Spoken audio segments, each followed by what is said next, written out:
Hey guys, Phil from Trail Talk here, and welcome to the Trail Talk Live podcast. So if you want to check out just the audio version of this, head over to Spotify. I'll put the link in the description for that. So if you're in the car or anything like that and you don't want to put a YouTube video on, obviously you don't want to distract yourself, then definitely head over there and then you'll be able to listen to the audio only version. But on this podcast, we'll talk news, so new bikes and all that kind of stuff like that, and hopefully answer some of your guys' questions as well. So if you have a question, head over to the YouTube. We're on the YouTube now, and then put a question there, so in the comments there, and then I'll get around to answering it in the next podcast. So good questions and all that kind of stuff like that. Not is certain bike better than that. We obviously want to get a bit more of a discussion going, but I'm always happy to answer those questions in my other videos and all that kind of stuff too. So I hope you guys enjoy this week's podcast.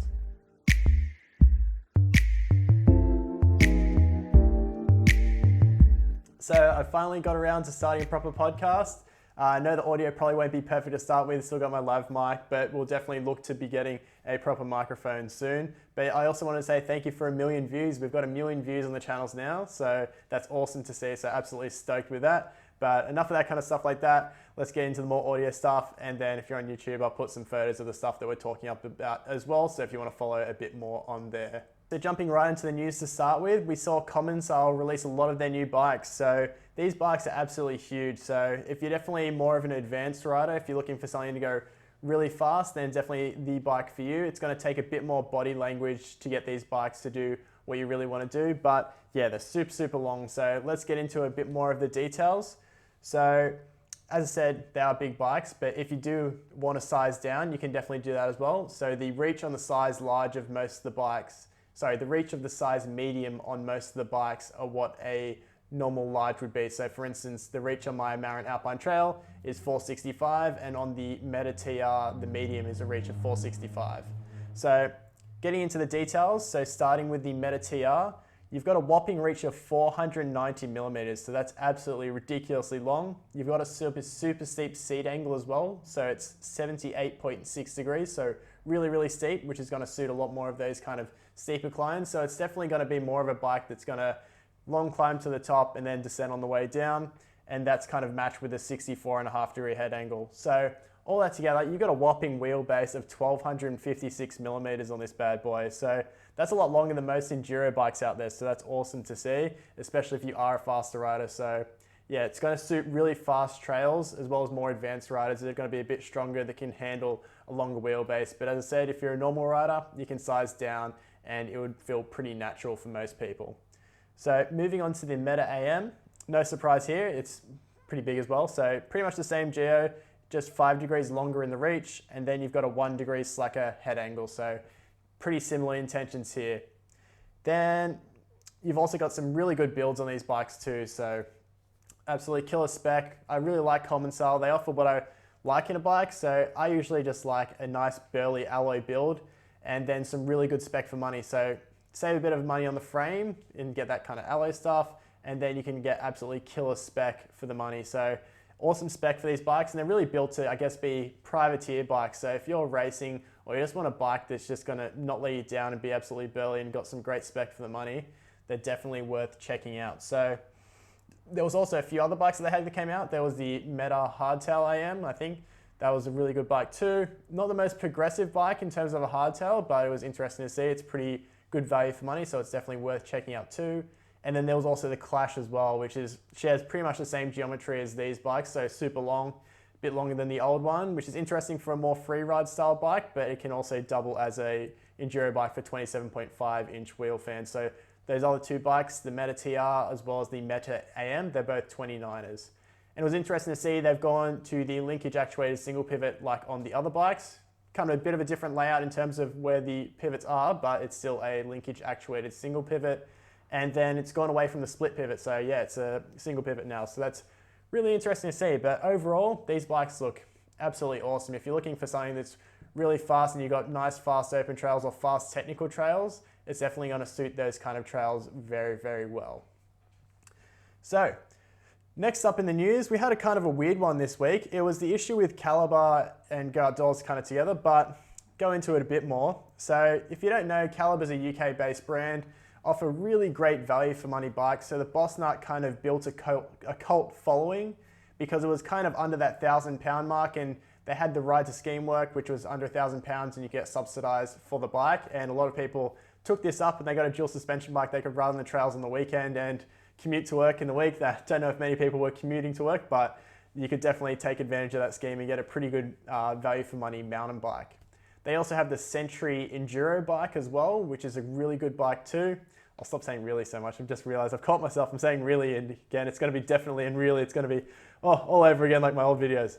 But yeah, so they also have the Century, which is a good enduro bike. I almost said really again. So it's a good enduro bike, really long. It's going to be kind of, again, similar to the common styles. It's going to be really good for those privateers out there. Had good geometry that was going to suit that kind of EWS level paces in those kind of races. And then it had great spec for the money too. And it was actually, I think it was raced in the EWS last year as well by one athlete. So yeah, it was awesome to see. But here was the situation. So they were bought out, I think it was in 2016 by JD Sports. So I think they're a big kind of group over in the UK. And that was Go Outdoors. And I think Calibre's kind of attached to that. Anyway, 2 weeks ago, I think it was 2 weeks ago or a week ago, they went into administration. And then 2 days later, the same company that were with before. So in 2 days, they went into administration with that company. And then 2 days later, JD Sports bought them back again. So it was really interesting. It was an interesting announcement. I don't know in terms of finances if that's something's dodgy going on there, but I'd have to look into all that kind of stuff like that. But hopefully one of you guys in the comments might be able to fill me in with that kind of stuff. But it was an interesting turn of events, but all in all, it's good to have Calibre back in the market, not just because they're great value bikes, but they kind of push the market to produce better value products. And that's kind of what we all want. So it's awesome to see that they're sticking around.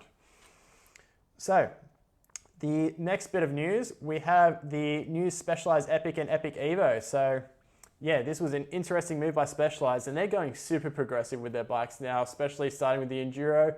It's absolutely awesome to see that they're getting more capable bikes out there. And because it is a mass consumer brand, it's going to be a lot more people on those kind of more progressive bikes, which is interesting to see as well. So as I said, got to be a pretty progressive bike. So for an XC machine, it's pretty out there. So there's the Evo, which is the kind of more capable version with 110 millimeters of rear travel compared to the 100 on the normal Epic. That has a 66.5 degree angle, so pretty crazy for a cross country. It's kind of, I guess, more of a cross country trail bike, which is down country is what most people are kind of calling it these days. But that would be on the more XC end of down country. Then there's also 67.5 degree head angle on the regular Epic. So these are going to be some pretty capable XC bikes, and it's kind of reflective of what XC track's kind of coming to be. And then you've also got more of those marathon races as well that incorporate some more trail stuff too. So it's good to see these bikes be a bit more capable, and having a slightly slacker head angle, as long as you've got your setup properly, it shouldn't compromise the climbing abilities too much. But what's really crazy is the frame weight. So you're getting insane frame weights on these bikes. So the Epic Evo is actually lighter because it doesn't have the brain system. So what the brain does, it kind of senses impacts. I think on the front wheel, there might be a sensor, or it's on the rear wheel. I can't remember. Because I think it would make sense being on the front wheel because then it pre-detects the impact, but I don't know if it was on the front or the rear. But anyway, the brain is on the rear, but I don't know about that sensor. But essentially it senses an impact coming and then it changes the compression tune of the shock. So if it's on the flat stuff, kind of firmer compression tune, so it pedals a bit better.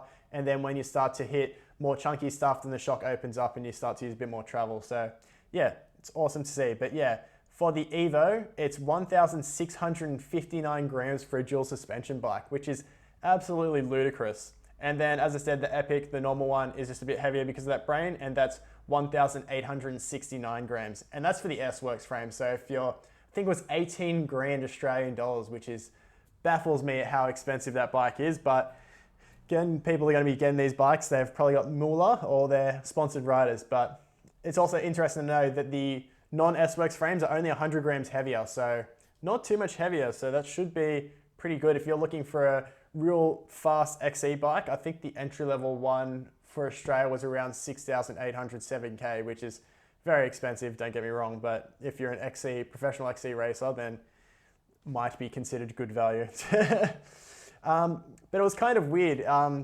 One last thing that I did notice on the bikes, the Evo that has the more aggressive bike, it's actually got a shorter reach, and that kind of comes down to because it has a slacker seat angle as well. So yeah, it doesn't make sense to me that the more capable bike it's kind of held back in that regard. I found that it's a bit counterintuitive. You want a slightly longer reach on the more capable bike, so that was kind of weird, but yeah, interesting.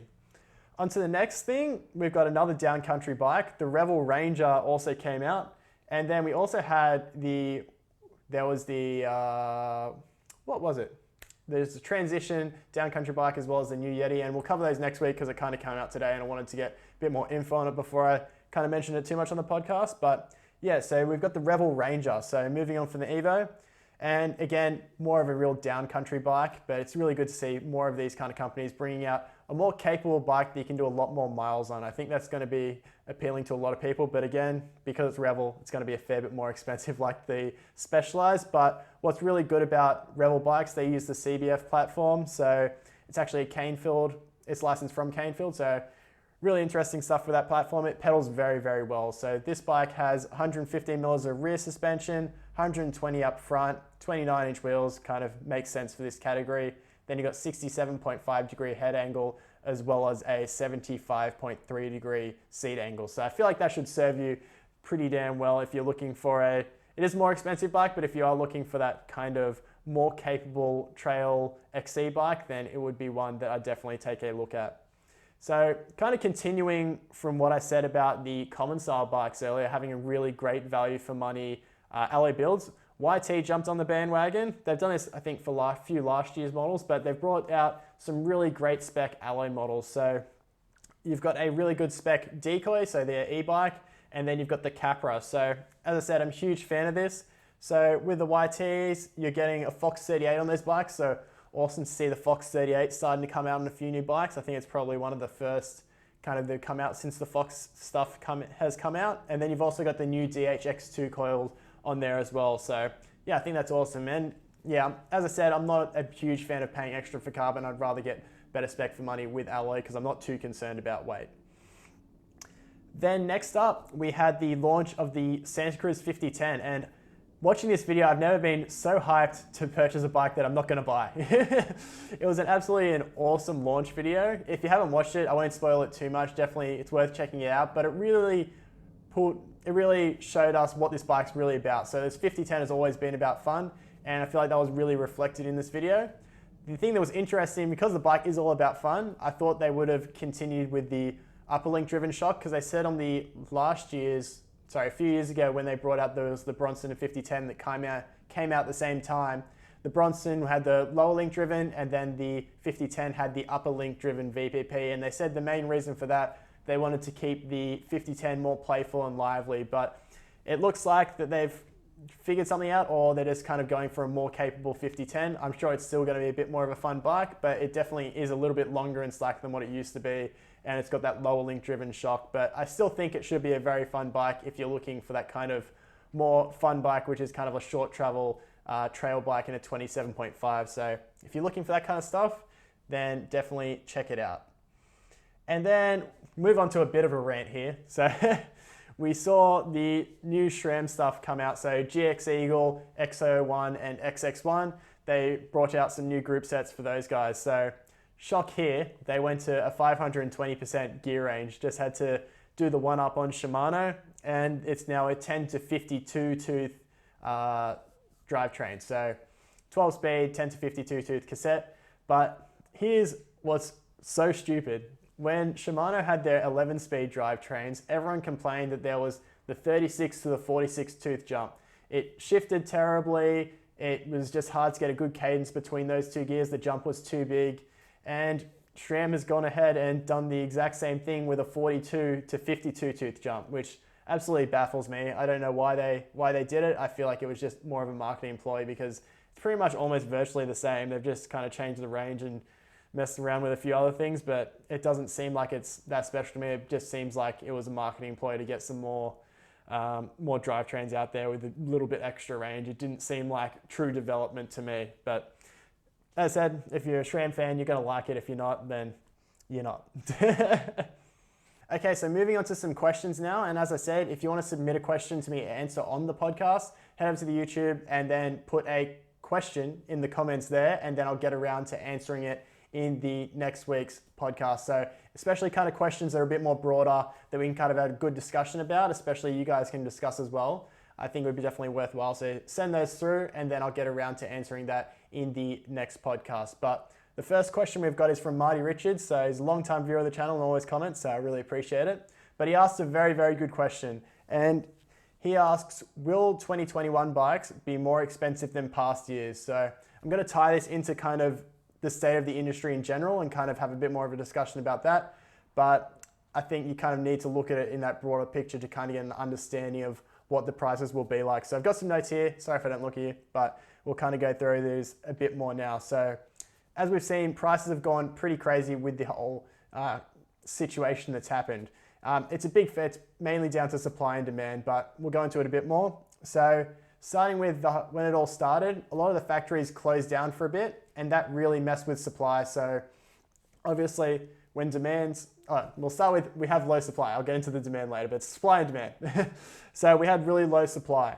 And then everyone locked down, and then we could only have very limited types of exercise we could do. And cycling was a huge one that everyone kind of took up because you're socially distancing yourself, getting out and going fit. And if you can go out, get fit in the bush, middle of nowhere and go for a ride, I think it was a really good solution for a lot of people. So a lot more people took up cycling. So demand was high and supply was low. But then we also saw a big interruption to the supply chain as well. So as you can imagine with bikes, there's a lot of parts that go into the bike. So you've got your derailleur, you've got your cassette, you've got your chain, you've got your pivot bolts, all that kind of stuff like that. Everything comes from a different factory. So for a bike to go right, you've got to have all the parts. So if you don't have all those parts, then you can't produce a bike. So not only was the factory shut down, then a lot of production kind of had to halt a bit as well in that regard because they just couldn't get all the parts. And then for periods of times when the whole situation grew in other countries where some other factories were, then that kind of shut that down, and then it happened with a few of those factories, and then it made production even slower. So it got absolutely crazy. But essentially, right now we've got very low supply of bikes and demand super, super high. So what does that happen usually? What happens when that happens?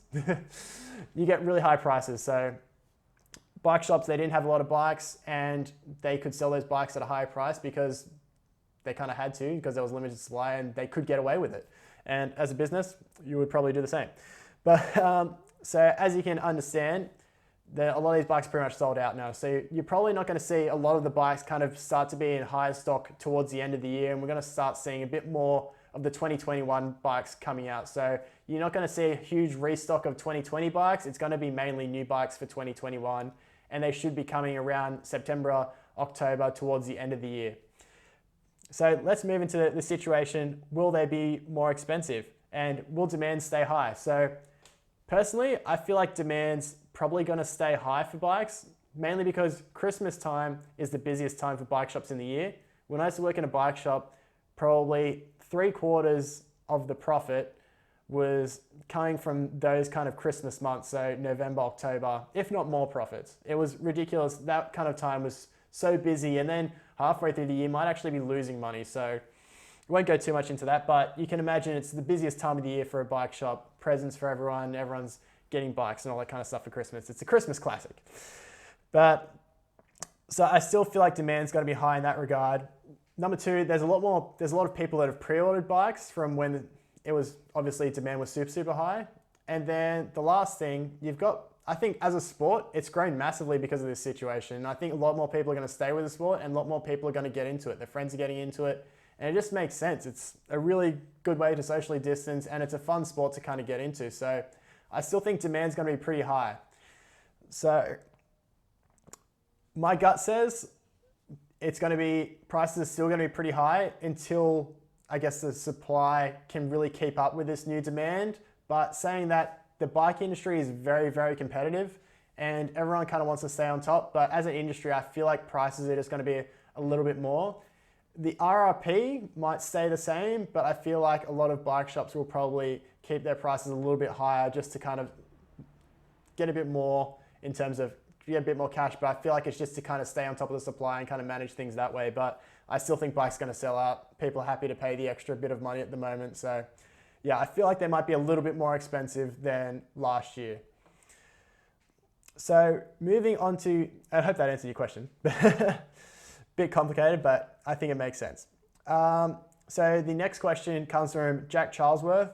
And this is a question I get asked all the time, mainly because I didn't do a buyer's guide for hardtails last year. I was planning on doing it, but by the time that I got around finishing the other buyer's guides, it was like, oh, it's the next year and some other people had done it, and I was just kind of like, yeah, I might wait till the next year, but I'll kind of cover what I think my best hardtails are here. So his question is, what is the best beginner hardtail under $1,000? So just kind of so we're all on an even playing field, I'll say that's $1,000 US dollars because that's going to be probably the most common one.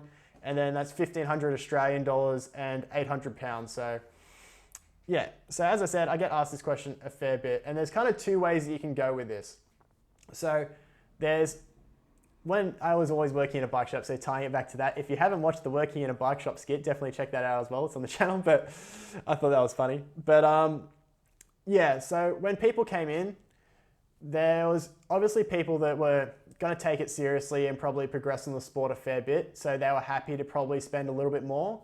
And then there's people that want to start off as cheap as they can, but get as capable bike as they can, but they kind of know that they'll have to probably upgrade that bike in a year. So there's two ways you can kind of go with it. The cheapest, most capable bike that you can, you're probably not going to want to upgrade it because it's not worth your money, especially might have a straight steer and all that kind of stuff like that. And then the next one, you want a really capable bike that you can really upgrade and build on. You're going to be keeping it for a few years and you know you're going to be beating the hell out of it. So you want a bike that can kind of handle proper trails straight from the get-go, and you can upgrade small things as you go. So that's kind of like my two trains of thought. So you just kind of need to figure out what your actual budget is and be realistic.